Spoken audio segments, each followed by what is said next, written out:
I'm Janice Hossteiger. After 3 decades in the marketing business and many years of being an entrepreneur, I've learned a thing or two about marketing. Join me as we talk about marketing, small business, and life in between. Welcome to My Weekly Marketing.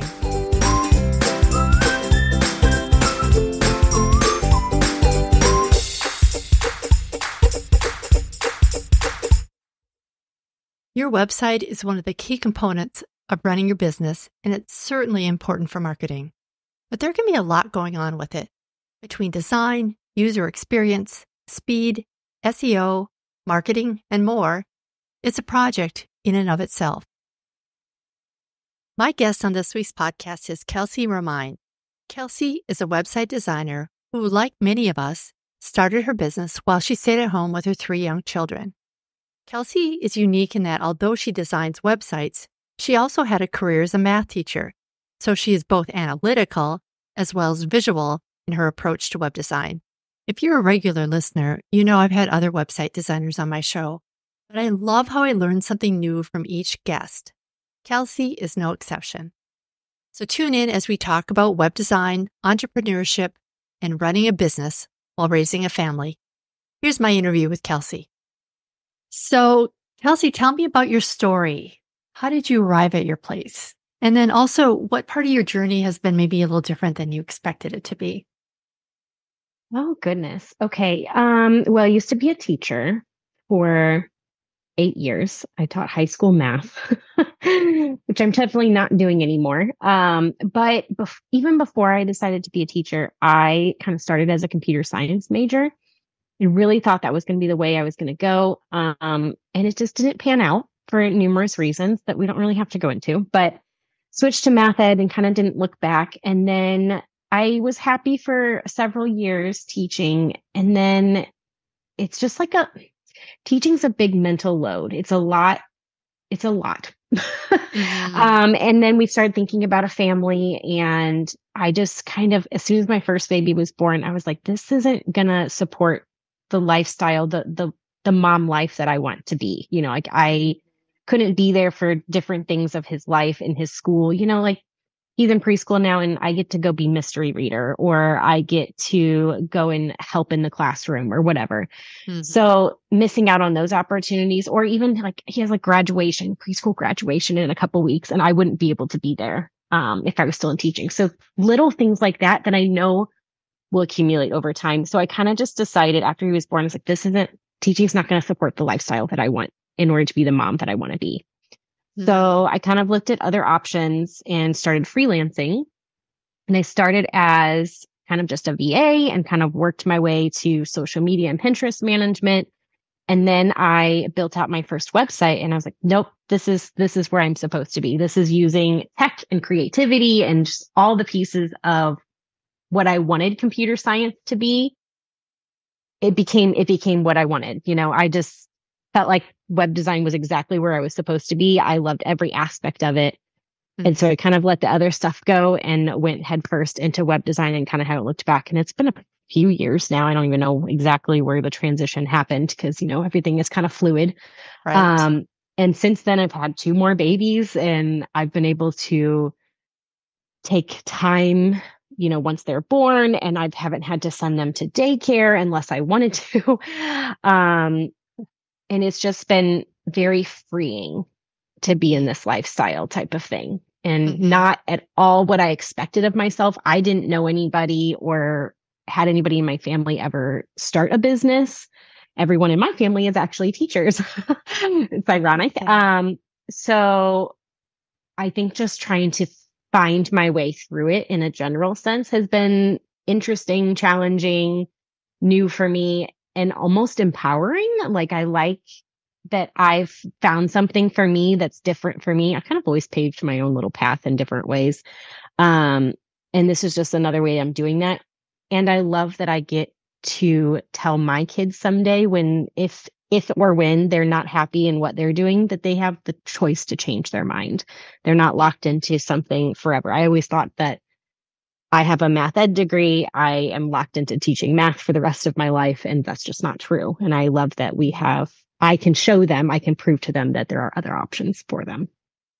Yeah, I love that. I think there's so many of us that started our businesses just to get that flexibility. And you're Hmm. right, it's so freeing, and Hmm.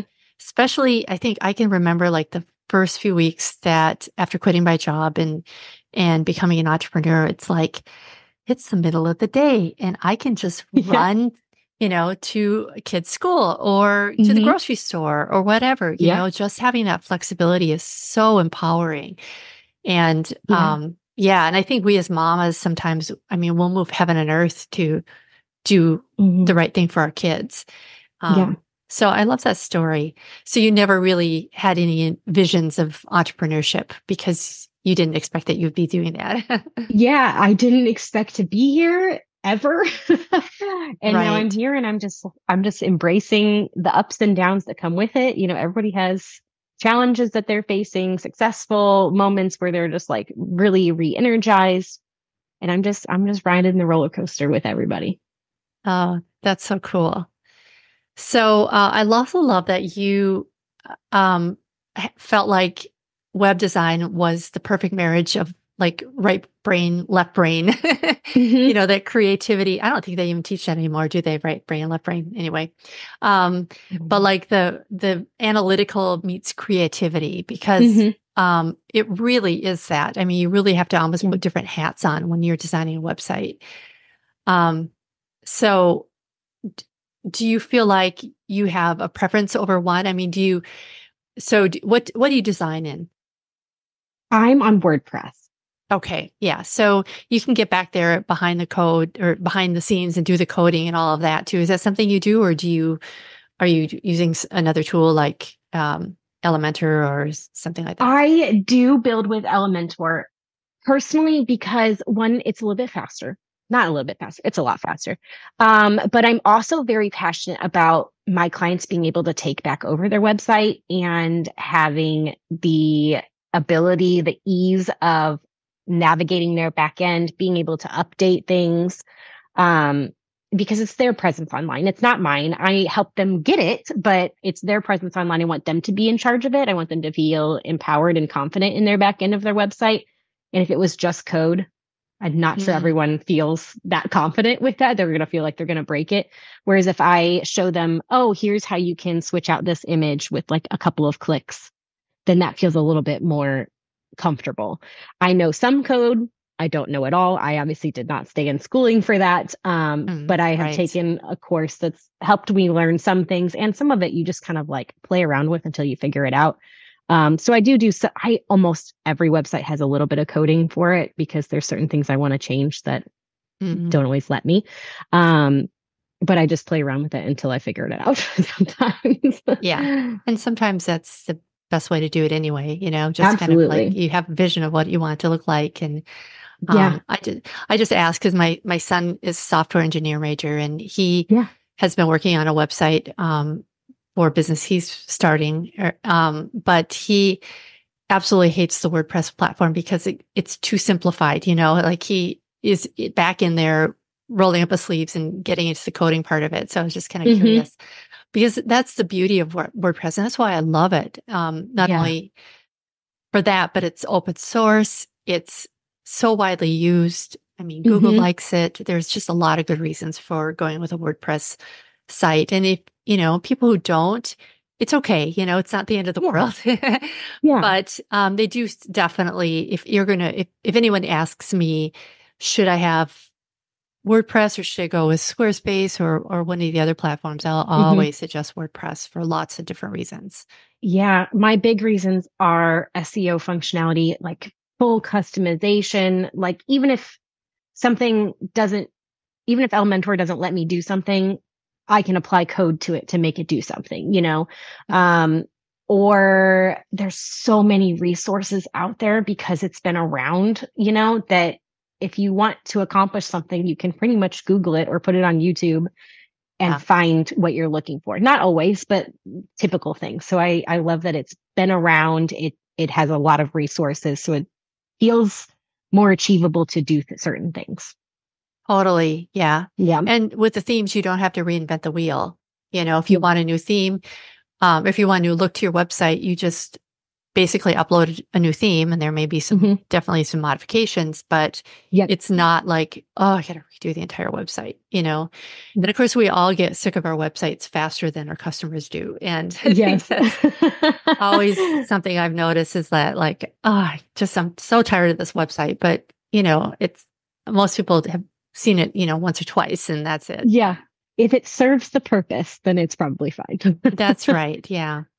So are there some mistakes that you see that small business owners make when they're designing their sites that frequently make, for example? Yeah, one of my biggest annoyance factors of anybody's website is when it doesn't work on mobile view. Um, as a mom, specifically of young kids, I'm not always sitting at a computer, even though I design on a computer. So I'm on there a lot, but the way I access information is almost always from my phone. If it doesn't work when I click to it, like if I can't find, if like the menu doesn't work, sometimes the menu doesn't work. Why isn't the menu working? Or if they have like a call to action button and it doesn't like I literally can't click it. Those are like my biggest pet peeves. I don't understand. Those are the things we need to test. So in general, I Yes. would say anybody should actually test their website, both on desktop and mobile. Because even if you use the responsive view of your builder or whatever you're working with, every now and then things are not the same on there versus on the actual devices. So I would definitely double check it, click around, send it to a friend, a family member to click around on, make sure that everything actually functions. Yes. That's one of Yes. my biggest pet peeves for sure. I just did an episode on SEO a couple of weeks ago, and that was one of the Mhm. things that, Google will say that too, design for mobile first, because most people, if you look at your Google Analytics, you will see that most people are viewing your site more often on mobile than they are in the desktop. And that's Mhm. different for, some businesses and so on. But Right. Google looks at whether or not you're designing for mobile first. Right. So if I don't know about anyone else, but I like to keep Google happy because when Google's happy, they're sending traffic to my site. So, Right. We definitely yes, don't want to make them angry. no, we absolutely Yeah. don't. Yeah. But yeah, so I think that's a really, really important thing. And also, you mentioned testing it on mobile and desktop and probably tablet too, but Mhm. also test it on different browsers. Um, Yeah. because things can render very differently on like Safari versus Google Chrome. Chrome. Mhm. And I don't think anybody uses Internet Explorer anymore, but that was the one that was like super bizarre. Like I would Yeah. do something and There's a reason people aren't using it. yeah, I don't know. Maybe I think that's maybe Yeah. gone away. I don't even know, but I don't know anyone that uses it. But yeah, so Right. definitely check it out. It's certainly better to check it while you're designing it and find out, making it easy to fix versus finding out down the line when a customer finds an error, for example. Right, right. And even in that same thought process, sometimes iPhones or Apple phones versus Hmm. Android phones can act differently too. So even if you have somebody that has the Right. opposite type of mobile device that you have, also test that. That's a good one. I guess I didn't even Mhm. realize that, I but mean, you that think makes about their sense. different browsers, right? Like Yeah. one's Safari and one's, Chrome or whatever Yeah. is Yeah. used Yeah. on those other ones, but sometimes they act differently too. So, in the spirit of user friendliness, what are Mhm. some other things that small businesses can do to make sure that their sites are user friendly and easy to navigate? There are so many things that can go into that. I could talk about this all day. Some big points would be making sure that your call to action is very easy to find, and actually clicks somewhere. If it's to book a call with you, say for instance, if Mm, it's a button, make sure that like sometimes we drag and drop that button module for a website and then you forget to actually put like the URL on it. So to make sure that like it's actually functioning mhm. is very helpful and it's obvious, right? It's helpful to people to know what you want them to do, right? So making sure that that's easy to find, have it very close to the top of your website so that it is quick and simple and they know what you want them to do. I would also not make the menu super confusing, right? We don't need 17 pages listed in the menu. If you need that, then you need some sub menu. You need some drop down options. But keep it easy and clean and clear where you want them to kind of travel through your website.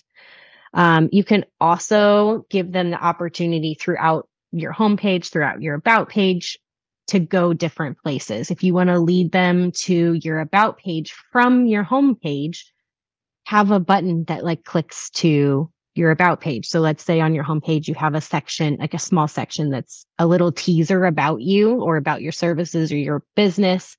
Have a button there that says learn more so that they can easily click to the about page to learn more about you, your business, rather than having to scroll up to the top to the menu. Another option is you could have that menu scroll with the page, but I love to give them that opportunity of like, oh, this is what I'm interested in learning about. Can I click to see more from there? And the same goes for services. If you're teasing, the services that you provide, or program or whatever you're offering on your homepage, keep that simple. We don't need tons of content on the homepage. Right. Then have them click to the services page or your program or whatever you want them to do. If it's a shop, something like that, have that be a button on the homepage that leads them there. It's all about leading them through the website in a way that is easy for them Mm. and making it clear where you want them to go, type of thing.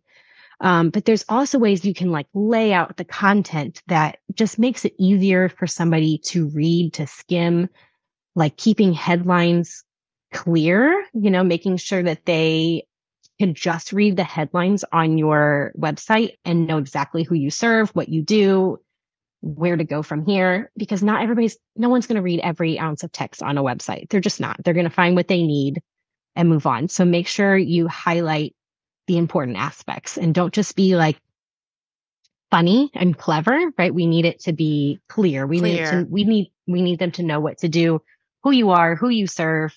So even right at the top of the website on that hero section at the very top, I would make sure that you're addressing who you serve and how you help them. And then a call to action button for sure. Hmm.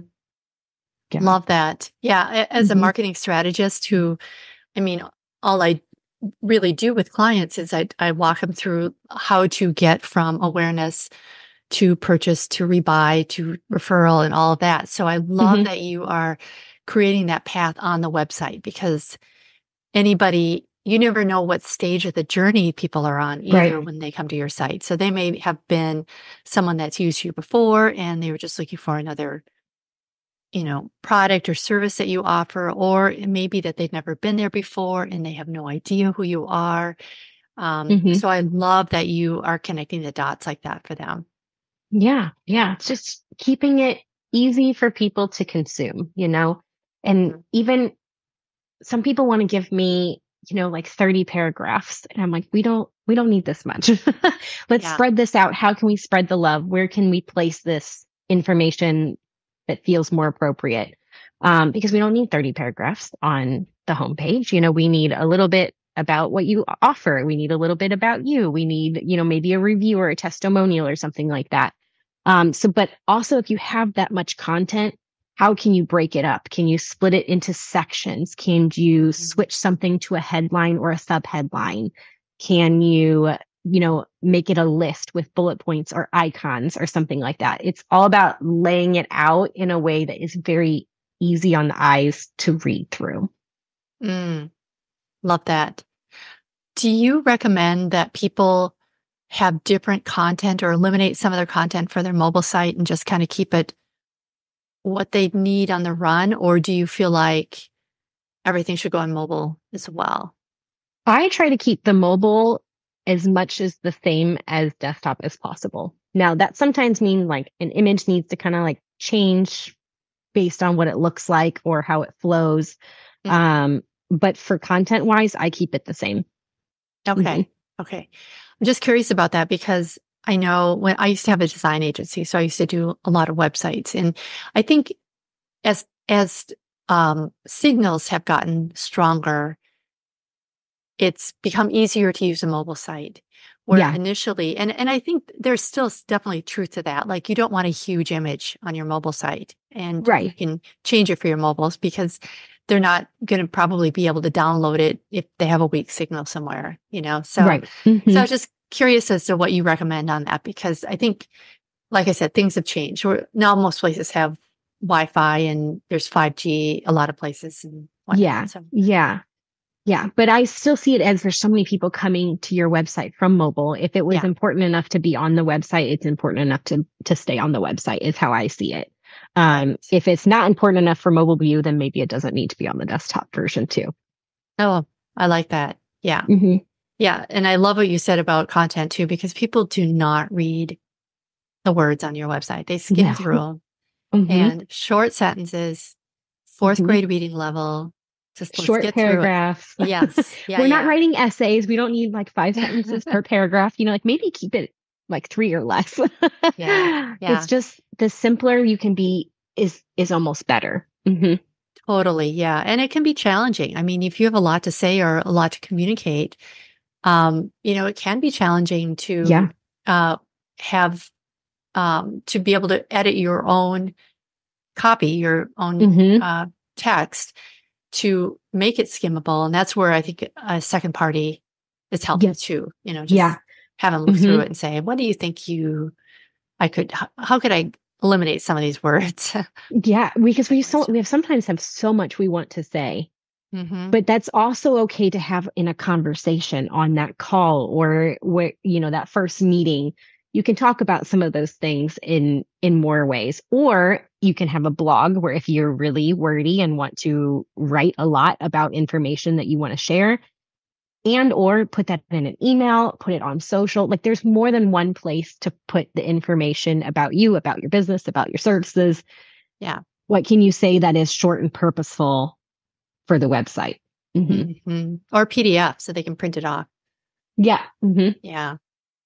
So besides choosing colors and fonts and photos and all the branding elements that we think about, like when you're designing a new website, what should people be thinking about besides that? I mean, what is it that they should be focused on? Because I don't know about everybody, obviously, Hmm. but I know when I'm designing my site, I start with how the site's going to look, right? In the feel. Hmm. Um, so how do you recommend that small business owners approach a website design or a redesign? Yeah. So I always kind of say it depends on your market, right? So you have to definitely know who you're targeting Mm-hmm. because that plays into everything, right? That plays into your colors and your branding Sure. and all of that too, right? But that also gives your website a look and feel. There's a difference between a very corporate feeling website and a personal solopreneur offering a service website. Like those are very different websites. So it really depends on who you're marketing towards, what type of business you have, um, and how that can all play together. And I actually I created a workbook to kind of have people walk through this Mm. of all those things, whether your colors are matching, what you're trying to speak, and does your fonts match that, and do your images match that, and who are you trying to market towards? Like I have it all kind of broken down into sections for that exact reason, because there's so much to think about when it comes to a website and your business and how you want to put it on, not on paper because it's online, but you know what I mean, the same concept. Um, but it really depends on who you're marketing towards. So that's like the first thing I always ask. I'm like, who are our clients? Who are we trying to target? Who do we want to work with? Because we need our website to speak that direction also. Mm-hmm. Yeah, that's good. Yeah, there are so many layers to a website. If you think Hmm. about it, there's the user experience, there's the branding part of it, which Hmm. I love that what you said is that you really need to know who your ideal customer is. And even in your brand itself, you need to know what you're about and what uh, your vision and your mission are, Hmm. and how those are reflected in your branding elements. Because the colors and such are just the tip of the iceberg. Yeah. But there's also the marketing aspect. There's the metadata. There's so many things to think about when you're putting a site together. Hmm. So, yeah, I think I love that you have a workbook for it because you kind of need that. Yeah. Yeah. And I kind of just created it because I was needing all this information from people that I was like, well, I might as well just put it out there for anybody who wants to use it themselves too. So yeah. Okay. Oh, Hmm. you have it available as a download? Yeah, it's a digital product. But yeah, Okay. it's available. Yeah. Hmm. Nice. Great.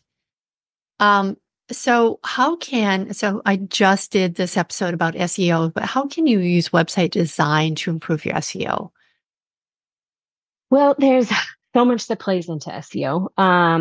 But some of the design pieces specifically are making sure that you have the heading tags laid, correctly. And you can have alt text for your images. You can use plugins to really help Google find your pages and what to display for your pages.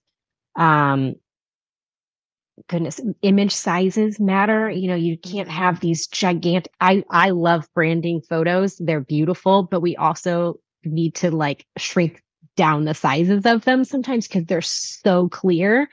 That's amazing. We love that. But if I put it on the website as is, sometimes it gives me an error because it's like this is way too big.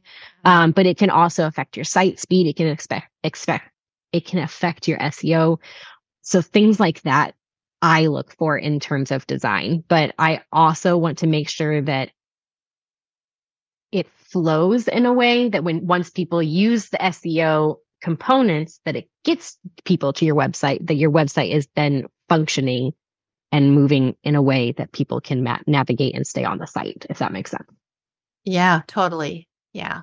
Great. There's so Great many idea. ways people can get to your site, right? They can get to your site from search, just Google searches. They can get there from an email if they're on your email list, from social media, from Pinterest, from LinkedIn. There's so many different options that people come to your website from. It's making sure that we capture them once they're on their website. Yes. Yeah, Mhm. definitely. Do you have any favorite tools that you recommend or resources that you recommend to your small business owners, your clients? I tell everyone I have a call with that if they're going with WordPress, their host matters. Not all hosts are created the same. I have found frustrations with many of them that I'm like, even if you do not choose to work with me, please choose a host that is helpful, that has good customer service. It just matters. It matters. I always recommend SiteGround. I think they're incredibly helpful. They have great customer service. I don't think they're necessarily crazy expensive in comparison to the frustrations of some of the other ones. Um, and I've never necessarily had a issue with site speed, even if a client was on a different platform or a different host before, and we moved it and it's almost the exact same site. It functions and runs better on SiteGround. So they're Oh, my favorite hosts. So if you learn nothing from this, SiteGround is a good host. Um, I love it's Elementor as a page builder. I think it's very user friendly. You can find templates that use Elementor. I personally build from scratch. I build out each mhm. section of a website from a blank page. Um, Mainly that's because I'm picky and I like things to be done the way I want them to do it. But Sure. there are so many resources with that too. And it's a very friendly drag and drop builder that I think anybody coming from other platforms might recognize. And I find it easy to work with too. Um, and I think this one is not well advertised, maybe is the right word. I love the plugin Pretty Links. Like even my Zoom link, it's like, okay, think about what your Zoom room link looks like, or even what's the other one I use all the time? Like a scheduling link. A lot of those links look terrible and nobody remembers them, right? They are this like big long URL that nobody understands or could possibly remember. Pretty links, you can type that in and then use your domain slash whatever. So Oh, Kelsey Romine slash book a call or something like that takes them to my scheduling link. So I can just easily drop that link somewhere as kelseyromine.com kelseyromine.com/book a call, and it directs them to where I want to. So I feel like that's not as well known, I guess. I don't know. I feel like people never know it's there.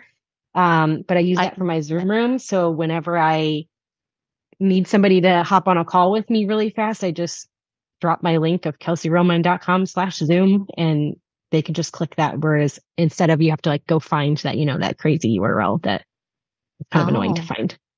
oh, I have to look into that. That sounds much Yeah, easier than it's very setting up handy. any It's very meeting. handy. It's great for affiliate links. If you have like affiliate link for something, then you can just, put your domain / whatever you want to call it. It's very Mhm. handy. I find it very quick for me to drop links wherever I want to. Very cool. Yeah. Well, I have one final question that more out of curiosity and Yeah. for those of us who are listening that have kids at home. When Mhm. do you find you have 3 kids? 3 kids. When 5, 3, and 1. when in the world do you find time to work? Do you do you work in the evenings or You know, it's pockets of time. It's not, I think anybody who knows what a 5, 3-year old and a 1-year old life looks like, it's not 8 hours a day. Um, I'm not working a 9 to 5, Monday through Friday. It's the little pockets that I can find here and there. 2 of them go to preschool twice a week. So I work, the that's couple something? hours they're gone for that. Yeah. Um, 2 of them still nap. So sometimes when they're napping, although their naps aren't always aligned yet, but we're getting close to them being at the same time. Um, it's whenever I have that spare hand, even if a baby is on my lap, Hmm. then I have the other hand to use, the mouse, and can at least, even if I'm not designing with her on my lap, then I can at least answer emails or draft proposals or, create social content or something like that. I work very rarely in an evening, mainly because that is the only quiet moments in the day. So I Yeah. try to take those for me. It Yeah. doesn't always work. Every now and then, I would say maybe once a week I work an evening, but that's not too bad considering I'd be gone, 8+ hours a day teaching otherwise. Yeah. And I really try to not be online on weekends the best I can. So Right. it's everyone's business looks different and how they run it and the hours they work. And that's what's so nice about being online is everybody can kind of do their own thing as they need to. And that's what emails are for. And I use Voxer for some clients, and you just get back to people when you can. And I think everybody's really understanding of the life that we live. Yeah, and I think that's gotten so much better. I mean, when I first started working from home, this was 20 years ago, so this is like Yeah. ages ago. But I remember once my daughter had like a huge temper tantrum, and I was just about to get on a phone call with a new Hmm. client, and you could just hear her in the background like, "No!" and just freaking out. And the guy's like, "Do you need to go?" And I'm like, Hmm. "Oh, no, no, no, we're good." And, it does help to have a room, an office with a door. I found that was true no matter Hmm. what when you're working from home, because you can always shut that door and kind of mentally escape from it. Otherwise, Yeah. you're always at work, right? So, Hmm. but, so I'm just curious how people do it. So I like to ask that question every once in a while to Yeah. see how Yeah. everybody manages their business, when you have young kids, because um, it's just a lot to juggle. So I love that you're making it work, and I love that you're not having to work evenings and weekends, which is, I think, what I ended up doing a lot. Yeah. Which is hard too because you need that time.